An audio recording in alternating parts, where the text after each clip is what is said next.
आवाज। नमस्कार, आप देख रहे हैं इंडिया वॉइस और मैं हूं आपके साथ पुष्पेंद्र चौधरी। बुलेटिन की शुरुआत करेंगे। पुणे में 4 साल की बच्ची के साथ दरिंदगी करने वाले आरोपी भीमराव कांबले को कोर्ट ने फांसी की सजा सुनाई है। रिकॉर्ड 59 दिनों में इस दिल दहला देने वाली घटना के दोषी को सजा सुनाई गई है। बता दें कि 1 मई को पुणे के नसरापुर गांव में भीमराव कांबले ने 4 साल की बच्ची को कुछ खाने का सामान देकर बाड़े में ले जाकर उसके साथ दरिंदगी की। इस मामले में आज पुणे की अदालत ने पॉक्सो की 3 धाराओं के तहत आरोपी को फांसी की सजा सुनाई है। तो वहीं सत्ता पक्ष और विपक्ष ने भी कोर्ट के इस फैसले का स्वागत किया है। हैवानियत के खिलाफ इंसान की एक ऐसी नजीर जिसने पूरे देश को संदेश दिया है कि मासूमों से दरिंदगी करने वालों का अंजाम सिर्फ और सिर्फ मौत है। महाराष्ट्र के पुणे की एक विशेष अदालत ने महज 59 दिनों के भीतर, जी हां, सिर्फ 2 महीने से भी कम समय में वो ऐतिहासिक फैसला सुनाया है जिसकी मांग पूरा देश कर रहा था। कोर्ट ने 4 साल की मासूम बच्ची के साथ हैवानियत करने वाले 65 साल के बुजुर्ग कलयुगी राक्षस भीमराव कांबले को फांसी की सजा सुनाई है। कोर्ट ने इस केस को रेयरेस्ट ऑफ रेयर यानी दुर्लभ से भी दुर्लभतम माना है। बता दें कि 1 मई 2026 को पुणे के नसरापुर गांव में भीमराव कांबले ने 4 साल की बच्ची को कुछ खाने का सामान देकर और बछड़ा दिखाने के बहाने बाड़े में ले जाकर उसके साथ दरिंदगी की थी। इस मामले में आज पुणे की अदालत ने पॉक्सो की 3 धाराओं के तहत आरोपी को फांसी की सजा सुनाई है। कांबले को मौत की सजा मिलने के बाद सत्ता पक्ष और विपक्षी दलों के नेताओं ने कोर्ट के फैसले का स्वागत किया है और कहा है कि ऐसे लोगों के लिए समाज में बिल्कुल भी जगह नहीं है। नसरापुर मामले में कोर्ट ने जो सुनवाई दी है उसका हम स्वागत करते हैं। ये आदमी जिंदा रहने लायक नहीं है और इसको फांसी की सजा होनी चाहिए। तभी भी हमने कहा था क्योंकि एक छोटी बच्ची को उसने बुरी तरह रेप करके मार दिया है, छोड़ दिया है गोठे में, और क्या क्या उसके साथ खिलवाड़ उसके शरीर के साथ किया है। तो ऐसे व्यक्ति को जिंदा रहने का कोई अधिकार नहीं है। कोर्ट ने जो आज फैसला दिया है उसका हम स्वागत करते हैं और ऐसे ही जो आरोपी जो घूम रहे हैं, जो महिलाओं के ऊपर बुरी नजर रखते हैं, उनको सजा मिलनी चाहिए। तो जहाँ भी रेप होता है, ऐसा औरतों के साथ होता है, उसको फांसी सजा मिलना ही चाहिए। ये तो इस्लाम ने 1400 साल पहले कह दिया था, ये अभी सोच रहे हैं। और अगर सख्त कदम उठाएंगे तो ही ये गुनाह रुकेगी, वरना होती रहेगी। इस फैसले के बाद पीड़ित परिवार ने राहत की सांस ली है। इस त्वरित न्याय ने न्यायपालिका पर जनता के भरोसे को और मजबूत किया है और ये साबित कर दिया है कि कानून के हाथ हैवानों को पाताल से भी ढूंढकर फांसी के फंदे तक पहुंचा सकते हैं। वहीं पीड़िता के पिता ने बताया कि हमारी शुरू से ही मांग थी कि इस दरिंदे को फांसी की सजा हो। बहुत समाधानकारक सजा हुई है और जो हम अपेक्षा कर रहे थे न्याय व्यवस्था से वो अभी पूरी हो रही है। वो तब तक पूरी होगी जब कुछ फांसी की अंमलबजावनी होगी और बहुत ज़्यादा हमको समाधान है। पहले दिन से पूरे समाज से फांसी की मांगनी हो रही है और इस चीज़ से हम बहुत समाधान हैं। लैंडमार्क और हिस्टोरिकल जजमेंट आ चुका है। कोर्ट ने इसमें आज एक्यूज को, जो प्रोसिक्यूशन ने एक्यूज के अगेंस्ट चार्ज प्रूव किया, इस चार्ज में 3 धाराएं ऐसी है जिसमें डेथ पनिशमेंट की भी प्रिस्क्राइब पनिशमेंट है। वो तीनों में एक्यूज को डेथ पेनल्टी दिया है। कोर्ट ने ऑब्जर्व किया है कि ये लस्ट का थ्रस्ट था, इसका मोटिव लस्ट का था। एक माइनर बच्ची के साथ इसने ये अत्याचार किया है। इवन उसके डेथ के बाद भी अत्याचार किया गया है उस पर। तो कोर्ट ने कोई दया माया दिखाने के लायक नहीं, कोई रिफॉर्मेशन इसमें होने के चांसेस नहीं है। ये लिखा हुआ है जजमेंट में और डिटेल जजमेंट है। बता दें कि 65 साल के भीमराव कांबले पर अपहरण, बलात्कार, छेड़छाड़ और हत्या सहित कुल 7 मामले दर्ज थे। दोनों पक्षों की दलीलें सुनने के बाद अदालत ने 137 पन्नों का अंतिम फैसला तैयार किया है। सरकारी वकील ने कोर्ट में दलील दी कि ऐसे दरिंदों को समाज में रहने का कोई हक नहीं है। फास्ट ट्रैक कोर्ट ने भी मामले की संवेदनशीलता को समझा और बिना वक्त गवाए 59 दिनों में गवाहों और सबूतों के आधार पर दोषी को मुकद्दर की मौत दे दी। हम आपको बताते हैं कि उस दिन क्या हुआ था। ये घटना 1 मई को शाम 3 बजे से 4 बजे के बीच हुई थी। आरोप है कि दोषी कांबले पुणे जिले के नसरापुर गांव में बच्ची को खाने की चीजें दिलाने और बछड़ा दिखाने का झांसा देकर अपने साथ ले गया था। वह उसे मवेशियों के बाड़े के पास एक शेड में ले गया, जहां उसने बच्ची का यौन शोषण किया और फिर बच्ची की बेरहमी से हत्या कर दी थी। पोस्टमार्टम की रिपोर्ट में मृत बच्ची के शरीर पर 18 चोटों के निशान पाए गए थे। वहीं आरोपी पर बच्ची के साथ 39 मिनट तक दरिंदगी करने का भी आरोप लगा था, जिसके बाद परिजनों ने न्याय की गुहार लगाई और आरोपी को फांसी की सजा देने की मांग की। मामले में कार्रवाई के दौरान 26 जून को पुणे की विशेष अदालत ने भीमराव कांबले को दोषी करार दिया और आज अदालत ने कांबले को दोषी करार देते हुए मौत की सजा सुनाई। कानून की किताबों में लिखा है कि न्याय में देरी न्याय ना मिलने के बराबर है, लेकिन जब अदालतें महज 2 महीने यानी 59 दिनों के भीतर किसी हैवान को सीधे फांसी के फंदे तक का रास्ता दिखा देती हैं, तो समाज का कानून पर भरोसा लौट आता है। पुणे की फास्ट ट्रैक कोर्ट ने 4 साल की मासूम बच्ची के साथ दरिंदगी और उसकी हत्या करने वाले आरोपी को सजाए मौत सुनाकर एक मिसाल तो कायम की है, लेकिन यह त्वरित न्याय हमें खुश होने से ज्यादा सोचने पर मजबूर करता है। ये कोई पहली घटना नहीं है। जब भी ऐसी कोई वारदात होती है तो लोग चंद दिनों के लिए मोमबत्तियां जलाते हैं, आक्रोश जताते हैं और फिर सो जाते हैं। ये कहानी सिर्फ एक अदालती फैसले की नहीं है, बल्कि समाज के गिरते मानसिक स्तर, न्याय व्यवस्था की इच्छा शक्ति और हमारी सामूहिक जिम्मेदारी का एक बड़ा आईना है।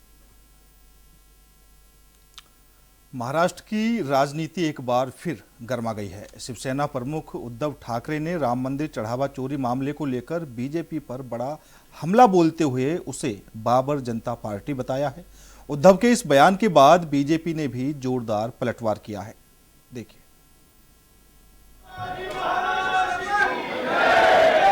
महाराष्ट्र में ऑपरेशन टाइगर को लेकर सियासत अभी ठंडी भी नहीं पड़ी थी कि अब राम मंदिर और बाबर की एंट्री ने राज्य के सियासी तापमान को और बढ़ा दिया है। शिवसेना यूबीटी के प्रमुख उद्धव ठाकरे ने राम मंदिर चढ़ावा चोरी मामले का जिक्र करते हुए बीजेपी को बाबर जनता पार्टी कह दिया, जिसके बाद बीजेपी शिवसेना पर हमलावर है। सबसे पहले आपको उद्धव ठाकरे का वो बयान बताते हैं जिसने महाराष्ट्र की राजनीति में तूफान खड़ा कर दिया है। बाबर ने राम मंदिर तोड़ा था, अब बाबर जनता पार्टी नए राम मंदिर को लूट रही है। दोनों में क्या फर्क है? राम मंदिर हिंदुओं की आस्था का केंद्र है। ये लंबे संघर्ष के बाद बना है। पहले नारा था मंदिर वहीं बनाएंगे, अब मंदिर में ही लूट हो रही है। मंदिर को दुकान बना दिया गया है। बीजेपी ने हिंदुत्व की विचारधारा के साथ भी विश्वासघात किया है। उद्धव का बयान सामने आते ही बीजेपी ने भी मोर्चा खोल दिया। बीजेपी नेता राम कदम ने शिवसेना यूबीटी को औरंगजेब की पार्टी बता दिया। वहीं बीजेपी विधायक अमित साटम ने उद्धव ठाकरे के बयान को उनकी मानसिक स्थिति से जोड़ दिया। वे स्वयं औरंगजेब पार्टी है। अरे राम मंदिर पर सवाल उठाने वाले लोगों के गोद में जाके बैठते हैं। राम मंदिर का फैसला जल्दी नहीं आए करके जो लोग प्रयास कर रहे थे उनके साथ दोस्ती रखते हैं ये, और ये हमको सिखाएंगे। मतलब मंदिरों को ताला लगाकर शराब खाने खोलने वाले ये ऐसे नेता हैं। भगवान राम हुए ही नहीं थे, वो काल्पनिक है। ऐसे लोग जो कह रहे थे उनके साथ दोस्ती रखने वाले उद्धव ठाकरे हमको सिखाएंगे। मुझे ऐसा लगता है कि उनका मानसिक संतुलन जो है वो बिगड़ चुका है, और मुझे ऐसा लगता है कि वो खुद उन्होंने पिछले 5-6 वर्षों में अनेक बार इस बात का प्रमाण दिया है कि वो एक मामू बन चुके हैं, और जो व्यक्ति खुद एक मामू बन चुका है उसे दूसरे के बारे में कहने की उसके ऊपर उसका कोई मॉरल राइट नहीं बनता है। यही नहीं, महाराष्ट्र सरकार के मंत्री चंद्रशेखर बावनकुले ने कहा कि उद्धव अपनी पार्टी में पड़ी फूट की भड़ास बीजेपी पर निकाल रहे हैं। तो बीजेपी विधायक संजय उपाध्याय ने भी उद्धव पर तीखा हमला बोला। जो उद्धव ठाकरे ने अपनी विचारों को कांग्रेस पार्टी के और ऐसे लोगों के हाथ में दे दिया है, और कांग्रेस पार्टी और ऐसे लोगों ने उद्धव ठाकरे की पार्टी खराब कर दी है कि उद्धव ठाकरे को अभी केवल टीका टिप्पणी बगैर कुछ बचा नहीं है। केवल मन की भड़ास, अस्वस्थता और मन में आया हुआ जो उनका एक डर है, फियर है, वो कल पार्टी नहीं बचेंगे। जो फियर है वो बीजेपी के ऊपर रोष निकालकर अपनी भड़ास निकाल रहे हैं। जब से उन्होंने हिंदुत्व छोड़ा है, महाराष्ट्र की जनता ने उनका साथ छोड़ दिया है। अब उनके पास बाबर के सिवाय कोई पर्याय नहीं है, और अगर बाबर भारतीय जनता पार्टी हो गया तब तो उनको हमारे शरण में आकर शरणागति स्वीकार करनी चाहिए, क्योंकि अब तो उनके पास केवल वही वोट बैंक बचा है। दुर्भाग्य है उद्धव ठाकरे की मानसिक सोच का कि वो इस प्रकार के अनर्गल बातें करते हैं। राम मंदिर चढ़ावा चोरी का मामला पहले से ही राजनीतिक बहस का विषय बना हुआ है। एक तरफ जहां उद्धव राम मंदिर चढ़ावा चोरी को लेकर बीजेपी पर सवाल उठा रहे हैं, तो दूसरी तरफ बीजेपी उद्धव पर हिंदुत्व विरोधी राजनीति करने का आरोप लगा रही है। साफ है, ऑपरेशन टाइगर के बाद महाराष्ट्र की राजनीति में अब बाबर पर शब्दों की तलवारें और तेज होती जा रही हैं। दिल्ली सरकार ने नई इलेक्ट्रिक व्हीकल पॉलिसी 2026 को मंजूरी दे दी है। मुख्यमंत्री रेखा गुप्ता की अध्यक्षता में हुई कैबिनेट बैठक में प्रस्ताव पर मोहर लगी है। बैठक के बाद आयोजित प्रेस वार्ता में मुख्यमंत्री ने बताया कि सरकार का लक्ष्य है नई ईवी नीति को 1 जुलाई 2026 से लागू करना है और यह नीति 31 मार्च 2030 तक प्रभावी रहेगी। मुख्यमंत्री ने इसे दिल्ली के लिए ऐतिहासिक कदम बताते हुए कहा है कि राजधानी देश में इलेक्ट्रिक वाहनों को बढ़ावा देने के लिए सबसे अधिक सब्सिडी और अन्य प्रोत्साहन उपलब्ध कराने वाले राज्यों में अग्रणी है। नई नीति के दायरे में 2 पहिया, 3 पहिया, 4 पहिया और ग्रामीण सेवा से जुड़े इलेक्ट्रिक वाहनों को शामिल किया गया है।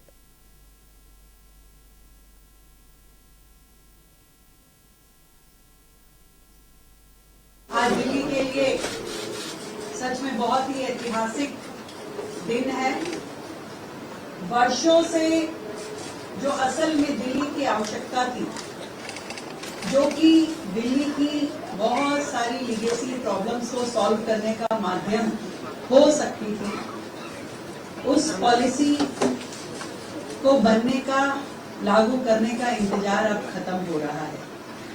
उसका नाम है दिल्ली ईवी पॉलिसी, जिसके अंतर्गत ये ईवी पॉलिसी जिसको हम 1 जुलाई 2026 से लागू करना चाह रहे हैं, माननीय एलजी महोदय की संस्तुति के बाद, ये 31 मार्च 2030 तक ये पॉलिसी लागू रहेगी और पूरी की पूरी पॉलिसी इलेक्ट्रिक व्हीकल्स के ऊपर केंद्रित है, जिसका जीरो एमिशन व्हीकल्स, जिसके माध्यम से हम चाहते हैं दिल्ली शहर पूरी तरीके से धीरे धीरे पॉल्यूशन फ्री सिटी में कन्वर्ट हो, जिसका लाभ दिल्ली की जनता को मिले।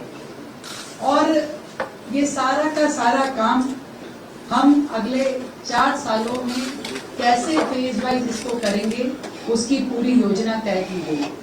और ये इस बात का जिक्र जरूर मैं करना चाहूंगी कि इस पूरी ईवी पॉलिसी के अंतर्गत हमारा 7,000 करोड़ का खर्च तो मात्र इन 4 सालों में होगा और इसके अलावा 8,000 करोड़ अन्य हम लोग इस ईवी इंफ्रास्ट्रक्चर को क्रिएट करने में, और जो साल दर साल रोड टैक्सेस जो माफ होंगे उसमें हमने कैलकुलेट।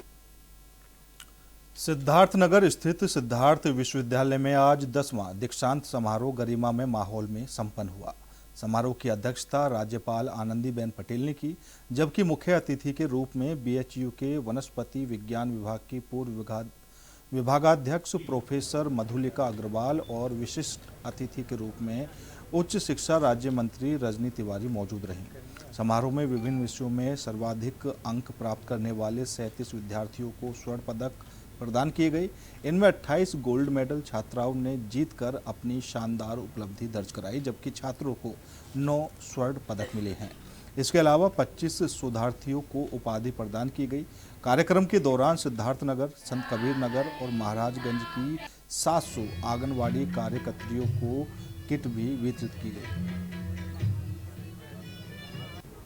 कार्यक्रम के प्रथम सोपान पर मैं आमंत्रित करना चाहता हूं सिद्धार्थ विश्वविद्यालय की छात्रा। सर, हमारा नाम शिवानी त्रिपाठी है। हम मास्टर्स मनोविज्ञान मतलब साइकोलॉजी में गोल्ड मेडलिस्ट हैं और हम मेन कैंपस ही पढ़े हैं सिद्धार्थ यूनिवर्सिटी से। क्या कहना चाहेंगे? मोस्टली अपना श्रेय तो मैं अपने पापा को देना चाहूँगी, क्योंकि उन्होंने मुझे यहाँ 5 साल पढ़ाया है और बहुत सपोर्ट किया है, डेली क्लासेस रेगुलर पे भेजा है और हमारे एचओडी, हमारे और सारे टीचर्स एसोसिएट असिस्टेंट प्रोफेसर सारे जितने भी हैं और हमारी गेस्ट फैकल्टीज भी, उनको बहुत दिल से थैंक यू बोलते हैं। जो जूनियर्स हैं आपके जी, उनको क्या कहना चाहेंगे, वो कैसे पढ़ेंगे? सब्जेक्ट बहुत अच्छा है, बहुत ज़्यादा अच्छा है, क्योंकि ये हमारे साइकोलॉजी, हमारे माइंड की, हमारे सोल के बारे में है। तो हम चाहेंगे कि आप लोग उस पर बहुत अच्छा वर्क करें और बहुत अच्छा इसमें आपको आगे करियर चॉइस भी मिलेगा।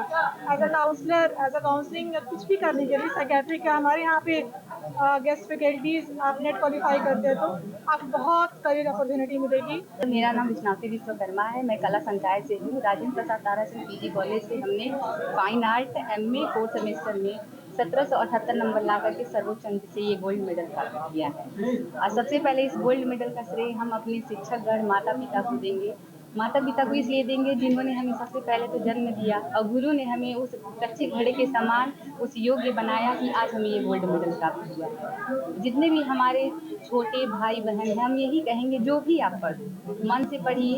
ये चीज़ नहीं है कि आप घंटा गिनाइए कि हम 12 घंटा पढ़ें। आप जितना पढ़िए, जैसे कहते हैं ना, हम खाना इतना ही खाते हैं, उतना ही खाएं जितना हम पचा सकें। ये नहीं दिखाना हमने इतना खाना खाया, खाना कम ही खाइए लेकिन इतने अच्छे से खाइए कि वो हमारे शरीर में लगे। वैसे ही ज्ञानार्जन हम उतना ही करें जो हमें लाइफ टाइम तक वो हमारे अंदर रहे और हम उससे दूसरों को भी प्रेरणा दे सकें। गोरखपुर के सदर सांसद रवि किशन शुक्ला ने एक बयान में पंजाब में माता सीता और लवकुश की मूर्ति स्थापना को लेकर कहा है कि यह काम चुनाव बाद बीजेपी की सरकार बनने पर मंदिर निर्माण के रूप में किया जाएगा। उन्होंने कहा कि 2027 में उत्तर प्रदेश में एक बार फिर भारी बहुमत के साथ बीजेपी की सरकार बनेगी। रवि किशन ने दावा किया कि जनता प्रधानमंत्री नरेंद्र मोदी और मुख्यमंत्री योगी आदित्यनाथ पर पूरा भरोसा करती है। विपक्ष पर टिप्पणी करते हुए उन्होंने कहा कि प्रदेश चुनाव में बीजेपी का कोई बड़ा मुकाबला नहीं है। समाजवादी पार्टी अध्यक्ष अखिलेश यादव पर पूछे गए सवाल पर रवि किशन मुस्कुराते हुए बोले कि महाराज जी से बड़ा चेहरा यूपी चुनाव में कोई नहीं है। उनके इस बयान के बाद राजनीतिक हलकों में चर्चा तेज हो गई है। सब इमेच्योर बयान क्यों आते हैं? चुनाव आ रहा है, चुनाव आ जाने तो जनता जवाब दे देगी। जनता भाजपा को चुन ली है। महाराज जी से बड़ा चेहरा कोई नहीं है आने वाले चुनाव में। आप लोग देख लें, योगी महाराज जी का चेहरा ही सबको चाहिए और आप वोट का रिजल्ट स्वयं देख लीजिएगा। ये मैं नहीं कर रहा हूं, कह रहा हूं ये 26 करोड़ की उत्तर प्रदेश की जनता कह रही है। सबके चहीते पूरे भारत के नंबर 1 मुख्यमंत्री के रूप में उत्तर प्रदेश की जान है, वो शान है, आन है, बान है मुझे महाराज जी। तो इतना जान लीजिए, बाकी चुनावी बयानबाजी चलती रहेगी, भाजपा ही जीतेगी। 17 का रिकॉर्ड टूटने जा रहा है, ये आप मेरी बात ऑन रिकॉर्ड रखिए। सब इमेच्योर। प्रयागराज में समाजवादी पार्टी प्रमुख अखिलेश यादव के ठहरने वाले होटल के बाहर पार्टी कार्यकर्ताओं ने प्रदर्शन किया। प्रदर्शनकारियों ने हाथों में पोस्टर और बैनर लेकर मेजा से सपा विधायक संदीप पटेल के खिलाफ जमकर नारेबाजी की। कार्यकर्ता अपनी ही पार्टी के विधायक पर भ्रष्टाचार और कमीशन खोरी के आरोप लगाते हुए विरोध जता रहे थे। प्रदर्शन के दौरान कार्यकर्ताओं ने नारे लगाए, अखिलेश तुझसे बैर नहीं लेकिन संदीप पटेल की खैर नहीं। मेजा विधायक की कार्यप्रणाली से नाराज प्रदर्शनकारियों ने अखिलेश यादव से मांग की है कि 2027 के विधानसभा चुनाव में मेजा सीट से संदीप पटेल को टिकट ना दिया जाए। उनका कहना था कि यदि उन्हें दोबारा उम्मीदवार बनाया गया तो पार्टी के पुराने कार्यकर्ता समर्थन नहीं करेंगे।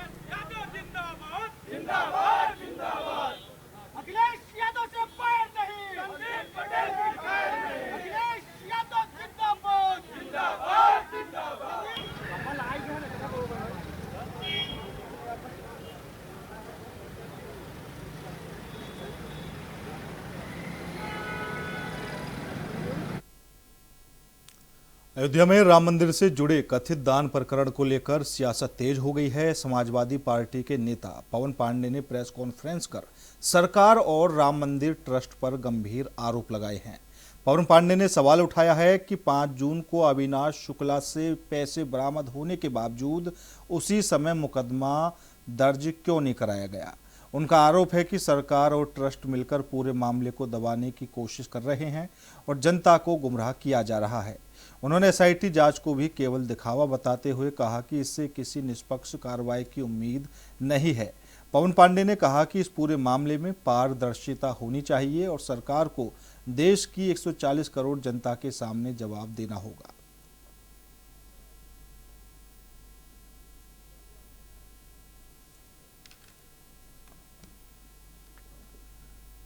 आज भी मैं आरोप लगा रहा हूं, आज भी सरकार और ट्रस्ट मिली मार खेल रही है। कहीं कुछ नहीं होने वाला, केवल मिली मार चल रही है। एसआईटी बनाकर देशवासियों को ठगने और बेवकूफ बनाने का तरीका चल रहा है। जब 5 तारीख को पहली बार रुपया बरामद हुआ था, छापा पड़ा था, तो 5 तारीख को पहली बार एफआईआर क्यों नहीं कराया? चंपत राय ने जो महासचिव थे ट्रस्ट के, जब 5 तारीख को पहली बार पैसा घर से बरामद हुआ चढ़ावा चोरी का, तो 5 तारीख को एफआईआर क्यों नहीं कराई गई? क्यों नहीं 5 तारीख को मुकदमा दर्ज कराया गया? क्यों चंपत राय ट्रस्ट के लोगों ने इसको छुपाने का काम किया? 140 करोड़ भारतीयों को इस बात का जवाब ट्रस्ट के लोगों को देना चाहिए। इस बात का जवाब कि 5 तारीख को एफआईआर क्यों नहीं हुई? क्यों छुपाते रहे अपनी चोरी को? क्यों इस बात को छुपाते रहे कि जिनकी भर्ती उन्होंने की है वो कई वर्षों से लगातार राम मंदिर को लूट रहे हैं? गजनबी ने लूटा 17 बार, ये 40 दिन में लूटे 70 बार। चलो 72 हो भैया, 2 और बढ़ा दिए। गजनबी के भी रिकॉर्ड को तोड़ दिया ट्रस्ट के लोगों ने। इतना बड़ा काम किया कि राम मंदिर ट्रस्ट को इतनी बार लूटा उन लोगों ने। फिलहाल मेरे साथ इस बुलेटिन में इतना ही। बाकी देश और दुनिया की तमाम खबरों के लिए देखते रहिए इंडिया वॉइस।